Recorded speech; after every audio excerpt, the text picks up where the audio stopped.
اعوذ باللہ من الشیطان الرجیم، بسم اللہ الرحمن الرحیم۔ تمام سامعین کو میری طرف سے خلوص بھرا السلام علیکم۔ دوستو، میری آج کی اس ویڈیو کا ٹاپک ہے نادر شاہ کا عجیب خواب۔ زندگی کے آخری ایام میں نادر شاہ کے مزاج میں اتنی تبدیلی آ گئی تھی کہ کسی میں جرأت نہ ہوتی تھی کہ اس سے بات کرے۔ اس غصے کی وجہ سے اس نے بہت سے افراد کو قتل کرا دیا تھا۔ اپنے قتل ہونے سے چند گھنٹے قبل وہ سخت غصے کی حالت میں اپنے محل میں پھر رہا تھا۔ اسے نیند نہیں آ رہی تھی اور اس کا چہرہ زرد ہو رہا تھا۔ حسن علی اس کا بے تکلف دوست اور رازدان تھا۔ آخر کار حسن علی اس کے پاس گیا اور اس سے کہا کہ خیریت تو ہے؟ آپ اتنے پریشان کیوں ہیں اور رات میں سوئے کیوں نہیں ہیں؟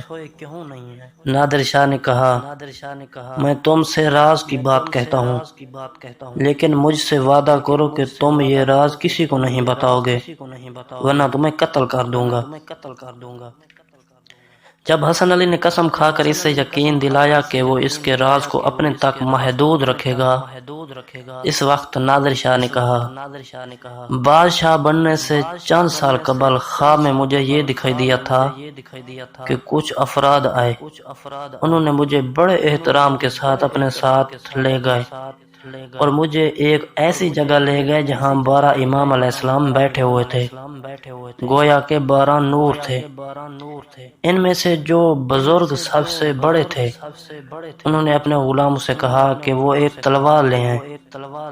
پھر وہ تلوار میرے سپرد کی اور کہا، میں تمہیں تلوار دے کر ایران بھیج رہا ہوں تاکہ وہاں کے امور کی اصلاح کرو۔ میری طرف سے شرط یہ ہے کہ لوگوں سے اچھا سلوک کرنا۔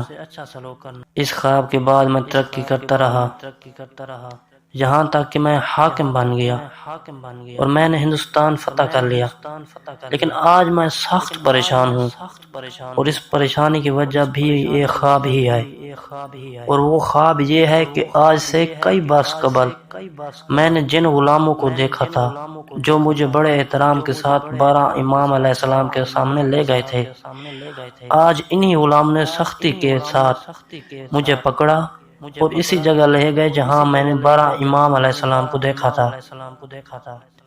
وہاں پر موجود ایک بزرگ نے مجھ سے فرمایا، تو مسلمانوں سے اس طرح کی بدسلوکی کیوں کر رہا ہے؟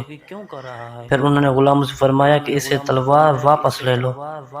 غلاموں نے مجھ سے تلوار لے لی اور مجھے دھکے دے کر باہر نکال دیا۔